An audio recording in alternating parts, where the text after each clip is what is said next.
nataka niwapongeze wale ambao mmeweza kuamka mapema hii saa 12 asubuhi hapa Minnesota, Marekani, ikiwa ninaamini ya kwamba hizi nafasi ambazo mnazitoa kwa ajili ya Bwana, Mungu atawahudumia kwa jinsi ya kipekee. Lakini vile vile ni washukuru wale wengine wote ambao wanajiunga katika prayer line hii, katika special prayers hizi, katika morning glory hii, kwa jina lolote ambalo tunataka kuita, ambao wametapakaa sehemu mbalimbali duniani. Mungu aendelee kuwabariki kwa nafasi kama hizi ambazo mnazitoa kwa utukufu wa jina la Yesu. Lakini niwape vile vile pongezi wale ambao mtajiunga kusikiliza vipindi hivi, kwa sababu vinarekodiwa kwa lengo la watu wengine wengi zaidi kuvipata. Kwa hiyo wewe ambao unakipata, tuma kwa watu wengine, na wewe ambao unakipata usiwe mchoyo katika jina la Yesu. Kwa wiki hii nzima tutakuwa tunajifunza juu ya toba na matengenezo. Toba na matengenezo. Tutaangalia haya mambo kwa undani zaidi. Na leo tutaanza na jambo la dhambi na toba, lakini tutajenga kuanzia hapo, na kwa wiki nzima hii tutaona jinsi ambavyo toba na matengenezo vinakwenda pamoja. Lakini vile vile tutaona jinsi ambavyo matengenezo baada ya toba ni ushahidi, ni udhihirisho, ni uthibitisho ya kwamba umekomaa kiroho, umekuwa kiroho. Kwa hiyo tutaendelea kuangalia haya mambo kwa hizi siku 8 ambazo Mungu ametupa kuanzia siku hii ya leo. Lakini hebu leo tuanze kwa jambo la dhambi na toba, na tutapita haraka katika kifungu hiki. Biblia inasemaje tangu Agano la Kale na Agano Jipya, kwa maneno ya Kiebrania yaliyoandika Agano la Kale na maneno ya Kigiriki au Kiyunani yaliyoandika Agano Jipya. Haya maneno yanatugusaje katika siku hii ya leo? Kwa hiyo tuanzie hapo ili tuone jinsi ambavyo tutaendelea kujenga kuanzia hapo. Katika Agano la Kale, neno hili dhambi limetajwa katika maneno mengi kidogo, karibu maneno 7 tofauti. Na singependa nipite katika maneno 7 tofauti. Leo nitakupitisha kwenye chuo cha theolojia kidogo, lakini haya maneno yasikusumbue. Sikiliza tu maana yake, itakusaidia.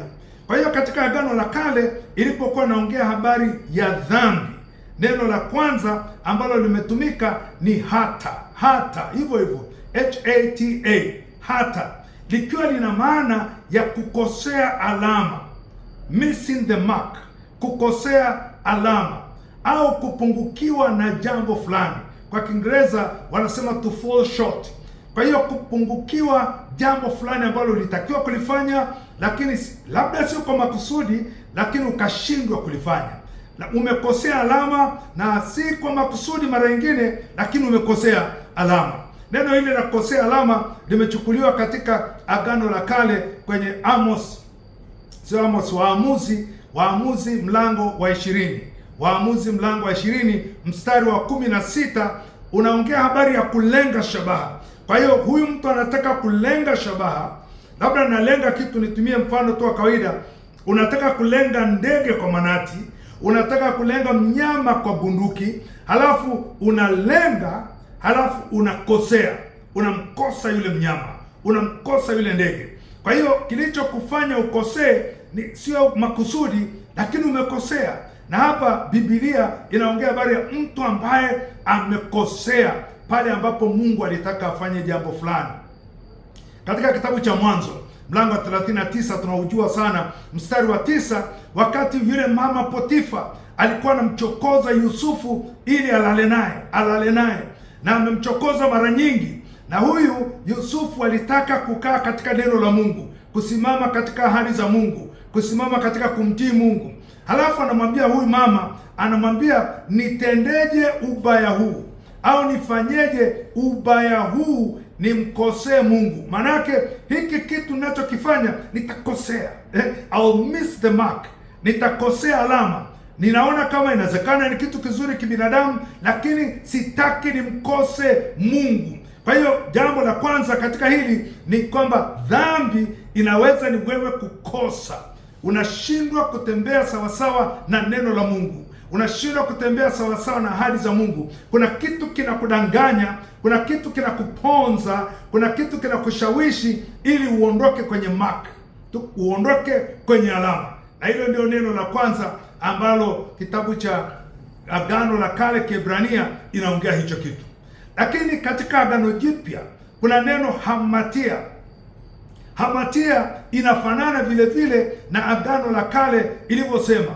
Hamatia neno la Kigiriki, lakini la maana kushindwa kuishi sawasawa na kipimo cha Mungu, standard, kipimo cha Mungu. Kwa hiyo unatamani kuishi sawasawa na kipimo cha Mungu, lakini unakwama, unashindwa, kuna kitu kinakukosesha, unajikuta nimeshatenda dhambi tena, nimeshasema uongo tena, nimeshadanganya tena, nimeshachukua tena kitu cha mtu na mimi sikukusudia, missing the mark.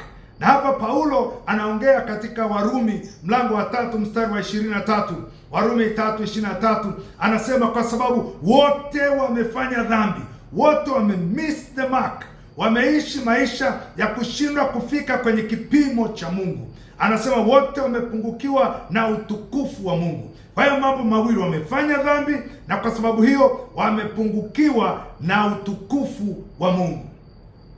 Neno la pili ambalo limetumika kwenye Agano la Kale Kiebrania ni pesha.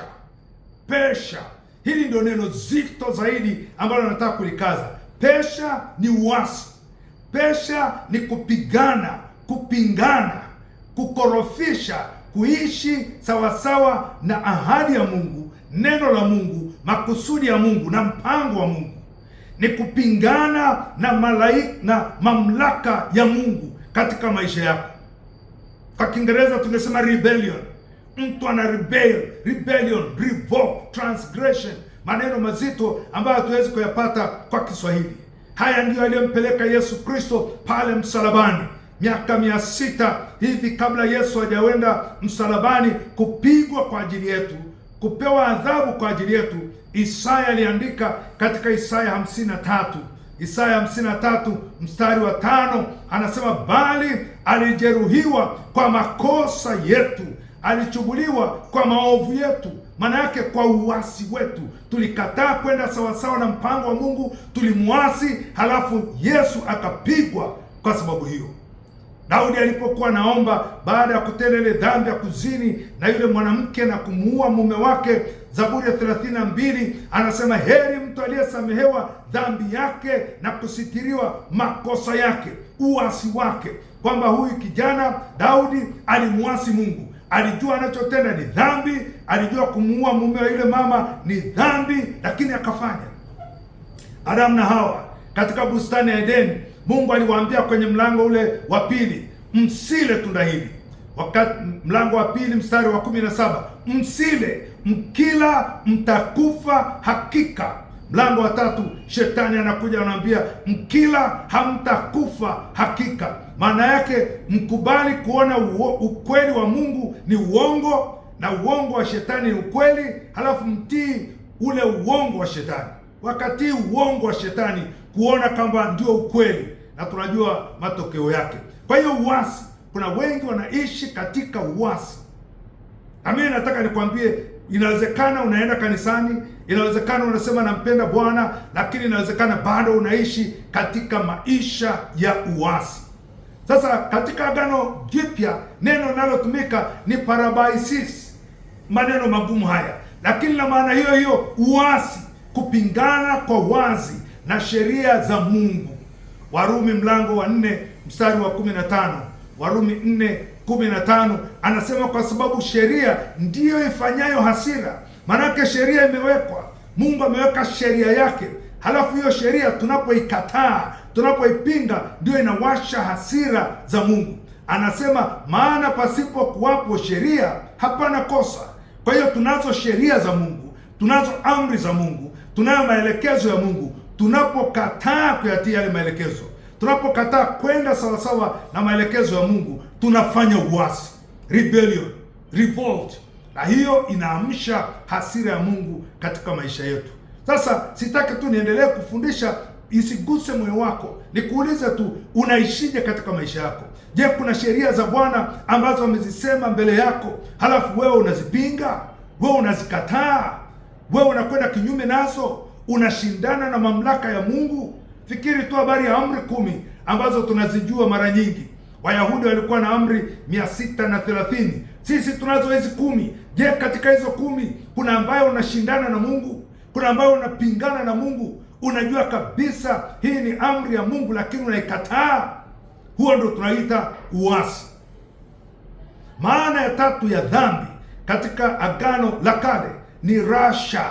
Rasha hii ni tabia, sio tendo tu, sio uasi tu, lakini ni tabia. Mtu ameshazoelea maisha ya dhambi mpaka amekuwa sehemu yake.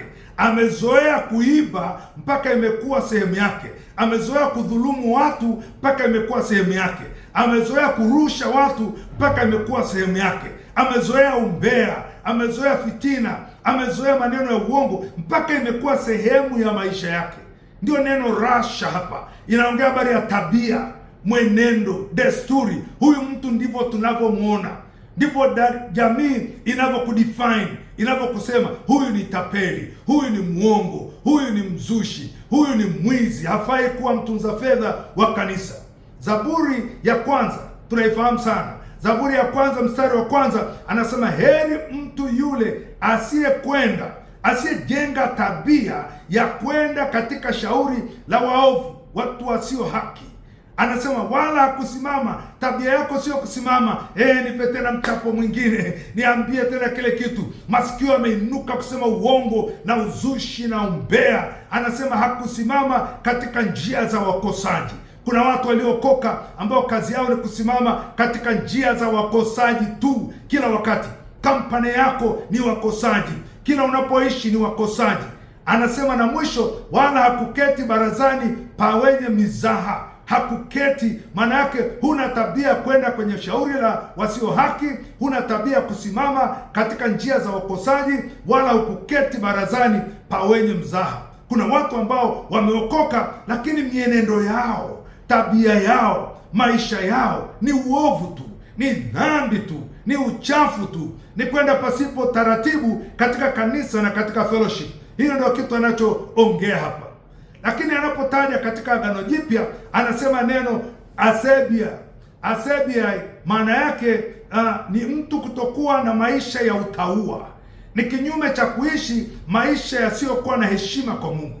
Ungodliness. Maisha ambayo hayampendezi Mungu, maisha ambayo hayamheshimu Mungu. Ndio kitu anachosema hapa. Zaburi, kitabu cha Warumi mlango wa kwanza. Warumi mlango wa kwanza mstari wa 18 anasema, maana ghadhabu ya Mungu imedhihirishwa kutoka mbinguni juu ya uasi wote na uovu wote wanadamu waipingao kweli kwa uovu. Kwa hiyo maana yake huyu mtu hataki kumheshimu Mungu, anapingana na ukweli wa Mungu kwa kufanya mambo maovu. Katika kitabu cha Tito mlango wa 2 mstari wa 11 na wa 12 unasema, neema ya Mungu iwaokoayo wanadamu wote imekwisha funuliwa. Mstari wa 12 unasema, nayo yatufundisha kukataa. It teaches us to say no. No ni kama gari inayoshika brake. Ukikutana na uovu unashika brake. Hutaki kuingia kwenye uovu. Unatamani kuendelea kuishi maisha ya utauwa, maisha ya kumpendeza Mungu, maisha ya kumheshimu Mungu kwa maisha yako yote. Kwa hiyo haya ni maneno ambayo nimependa kuyatumia kutoka katika Agano la Kale na Agano Jipya ili ujue dhambi ni nini hasa. Je, swali la kujiuliza, bado unaishi katika maisha kama hayo? Maisha ya dhambi, maisha ya kumchukiza Mungu kwa uasi, au maisha ya kumchukiza Mungu kwa kutomheshimu, au maisha ya kumchukiza Mungu kwa sababu tu unakosea kila wakati? Kama Yusufu angekosea kwa yule mama, ndivyo wanavyoishi kwenye maisha yako? Sasa tuondoke kwenye dhambi, hebu tuende kwenye toba. Biblia inasemaje kuhusu toba? Na nataka nikaze mambo machache hapa. Kwenye Agano la Kale kuna neno la Kiebrania ambalo linatumika kusema habari ya toba, na hili ni shov. Shov inaandikwa shub kwa wale ambao wanaandika. Lakini neno hili lina maana kurudi, to return, kurudi. lina maana kugeuka nyuma. Maana yake unakokwenda ni pabaya, unakokwenda hakufai, unakokwenda kuna muudhi Bwana Yesu, unakokwenda kuna udhi ushirika, kuna udhi kanisa. Kwa hiyo geuka nyuma.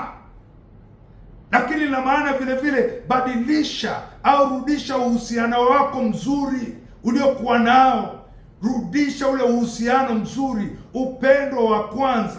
Na hili neno mpendwa limeandikwa zaidi mara 1000, zaidi ya mara 1000 kwenye Biblia. Katika Isaya, Agano la Kale, Isaya 55 mstari wa 7 anasema, mtu mbaya na aiache njia yake, aiache njia yake, na mtu asiye haki aache mawazo yake. Alafu na amrudie Bwana. Shov, amrudie Bwana. Return, rudi na amrudie Bwana. Anasema naye atamrehemu na arejee. Geuka nyuma, rudi katika ile hali yako ya kwanza, arejee kwa Mungu wetu, naye atamsamehe kabisa. Mkazo hapa ni kwamba toba ni kugeuka, toba ni kurudi kwa Mungu, toba ni kurudi katika ule uhusiano wako wa kwanza uliokuwa nao kwa Bwana. Kwa hiyo nataka nikaze hilo jambo wapendwa. Sehemu ya kwanza, toba si kutubu tu na kusema oh Mungu nisamehe, ni kugeuka, ni kurudi, ni kutengeneza ule uhusiano wako wa kwanza. Ndivyo anavyosema katika Yoeli mlango wa 2 mstari wa 12 na wa 13. Anasema rarueni mioyo yenu. Kuna kitu ambacho mnatakiwa kufanya, rarua, lakini tumrudie Bwana. Mtu anayesema nimetubu na bado anaishi maisha yale yale ya kwanza, huyu ni muongo, hajatubu. Tutaona baadaye kidogo. Lakini katika Agano Jipya neno lililotumika linalokaza mambo haya ni metanoia. Metanoia maana yake badili mawazo, badili nia yako, change your way of thinking, change your mind. Anasema badili mawazo, badili moyo wako. Mara nyingi mawazo yetu yanakwenda katika njia zisizompendeza Mungu. Katika kitabu cha Warumi mlango wa 12, Warumi mlango wa 12 mstari wa 1 na wa 2, anakaza hii, mgeuzwe na kufanywa upya nia zenu, to be transformed, kubadilishwa kabisa nia zenu zinazofikiri mabaya, maovu. Anasema mbadilishwe. Kuna kitu kinachoitwa transformation. To transform ni kama kutengeneza upya. Kitu cha zamani kinatengenezwa upya. Waefeso mlango wa 4 mstari wa 23 anasema mfanywe wapya katika roho za nia zenu. Roho za nia zenu manake nia yako ni potofu, nia yako ni baya, inawaza mambo mabaya. Sasa unatakiwa kufanywa upya hiyo nia. Yesu akiwa anafundisha alisema katika kitabu chake, kitabu cha Mathayo mlango wa 5 mstari wa 8, anasema basi zaeni matunda ya pasayo toba. Hapana, sio Yesu alisema maneno haya, unisamehe. Ni Yohana Mbatizaji alipokuwa anahubiri wale watu waliokwenda pale, anawaita uzao wa nyoka. Anasema sio kutumbukia tu kwenye maji na kulowana na kutoka, kutumbukia kwenye maji na kulowana na kutoka. Hapana, lazima mzae matunda yanayoendana na hiyo toba yenu. Matendo ya Mitume mlango wa 3 mstari wa 19. Matendo ya Mitume 3:19, Paulo anasema maneno haya, tubuni basi mrejee. Sio Paulo ni Petro anasema maneno haya alipokuwa anahubiri, unisamehe. Anasema tubuni basi mrejee ili dhambi zenu zifutwe, zile nyakati za kuburudishwa kwa kuwako kwake Bwana. Neno hapa nalotaka kukaza ni hili kwamba mrejee, turn back, rudi, mrejee kwa Bwana. Na ndio hili neno lina maneno mawili kwa Kigiriki. Meta maana yake badilika, change. Meta na nois maana yake mawazo. Kwa hiyo wapendwa, maana ya kwanza ya toba ni kubadili mawazo, kubadili nia, kugeuzwa. Neno la pili ambalo limetumika kwenye Agano la Kale ni naham. Naham lina maana kusikitika, kuumia, kujuta. Manake kuna mguso wa hisia wa ndani. Hili linagusa emotions zako.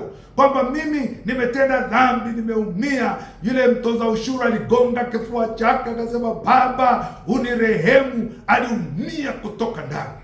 Mara nyingi tunakwenda mbele za Mungu na kutubu dhambi, lakini hizo dhambi hazituumizi, hazitutesi, hazitunyimi usingizi.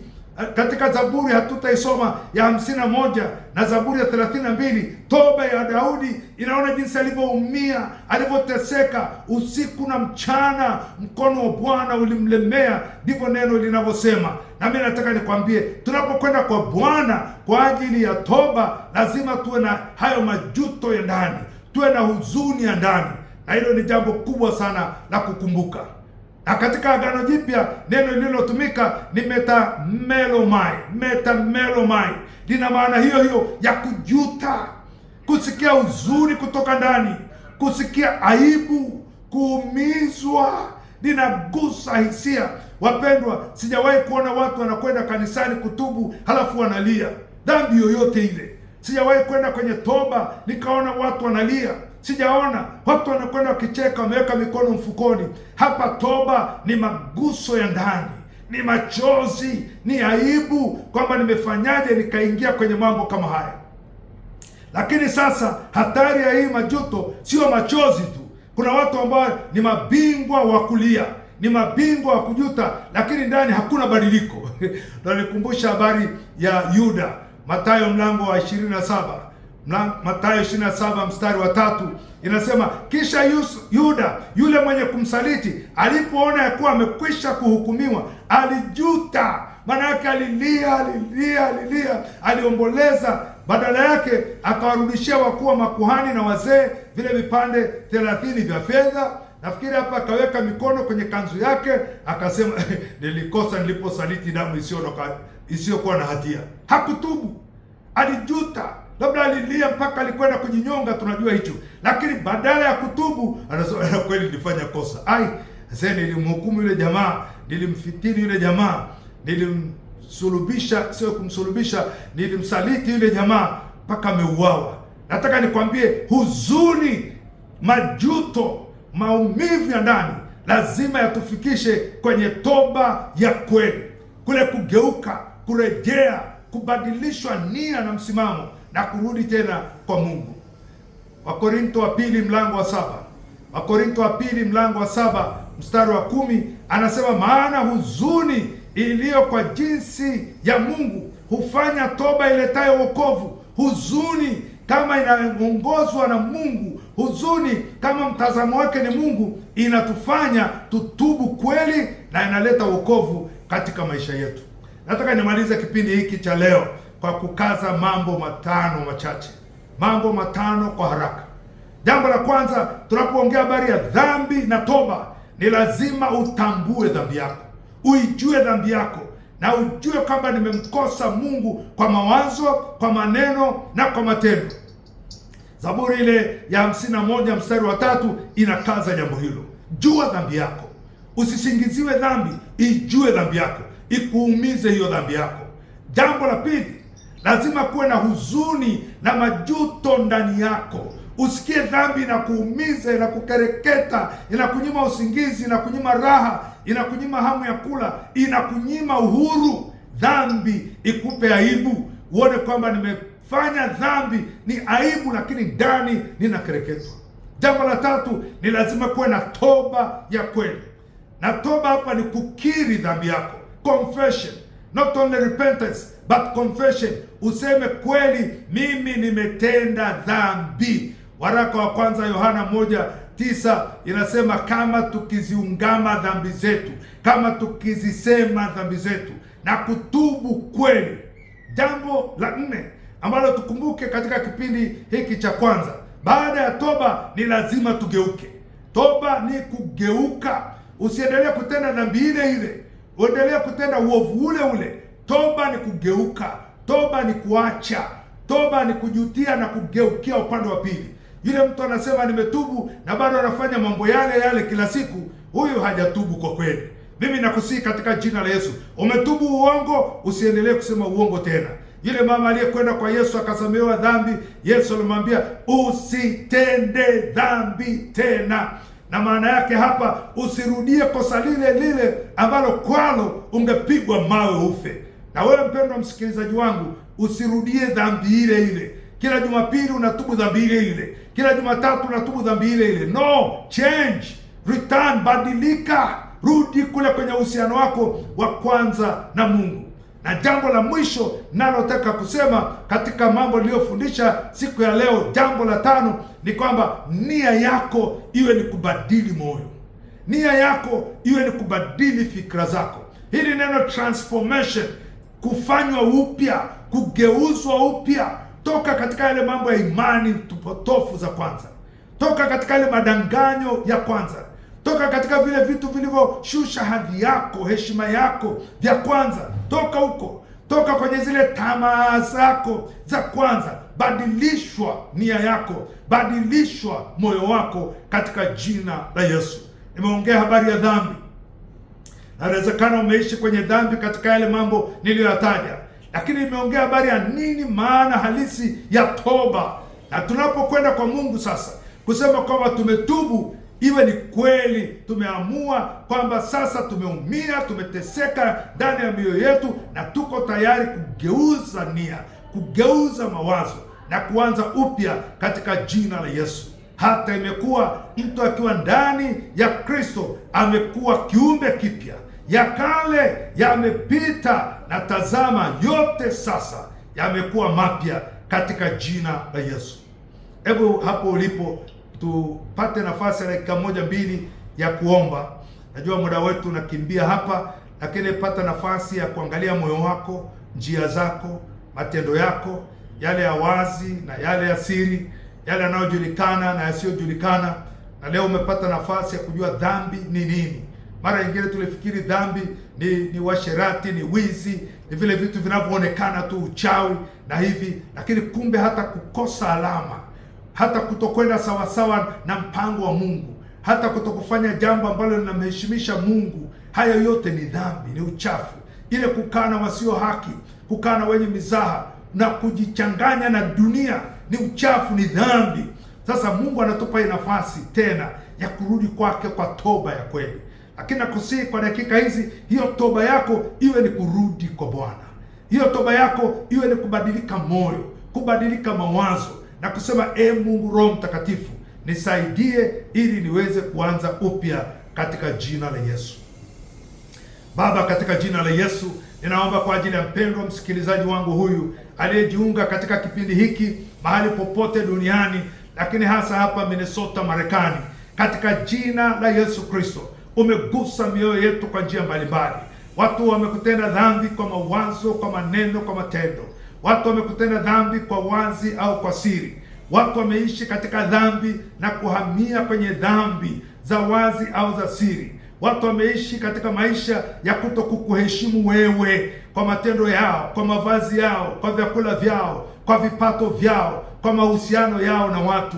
Watu wameishi katika dhambi, wamezoea, wameokoka, wameshazoea toba. Kwa hiyo wanaishi tu kwenye dhambi, wanaishi kwenye uchafu usiku na mchana, wakijua kwamba kuna nafasi ya kutubu tena. Mungu, katika jina la Yesu na kuomba sasa kwa ajili ya yoyote anayesikiliza ujumbe huu, msamehe uovu wake, msamehe dhambi zake kwa gharama ya kifo chako pale msalabani. Bwana Yesu, ulimwaga damu ili tutakase, ulikufa wewe ili tusife tena, ulipigwa wewe ili tusipigwe tena. Kwa gharama ya kifo chako na kufufuka kwako, mtakase kila mmoja, muoshe kila mmoja katika jina la Yesu. Lakini nakusihi, pindua moyo wake, pindua nia yake, hata kama ilikuwa chafu. Transform it, O Lord. Badili moyo, pindua moyo ili aanze kuishi maisha mapya, maisha yanayokupendeza wewe. Sasa asubuhi hii Marekani, wanapoamka vijana wako, wazee, wakina baba, na kwenda katika shughuli zao za siku ya leo, naomba uwabariki kwa baraka zote za rohoni na zote za mwilini. Wale wanaosikia katika nchi mbalimbali ujumbe huu, nao Bwana ukapate kuwabariki kwa baraka zote za rohoni na zote za mwilini. Hebu msaidie kila mmoja leo aamue kwamba, Mungu nisaidie, ninarejea kwako. Pindua moyo, pindua maisha yangu, pindua nafsi yangu, niweze kuishi maisha yanayokupendeza wewe kwa utukufu wa jina lako. Na ni katika jina la Yesu Kristo aliye Bwana na Mwokozi nimeomba. na watu wote tuseme amen. Ninataka wakati huo sasa, najua utapata muda wa kutafakari, kipindi hiki ni kirefu, lakini hebu tulia hapo ulipo, nikubariki kwa jina la Bwana. Bwana Mungu akubarikie na kukulinda. Bwana Mungu akuangazie nuru za uso wake na kukufadhili. Na Bwana Mungu akuinulie uso wake na kukupa amani. Na baraka hii naitoa kwako katika jina la Mungu Baba na Mwana na Roho Mtakatifu. Amen. Enendeni kwa jina la Bwana, mkamtumikie Bwana kwa upya wa maisha. Amen.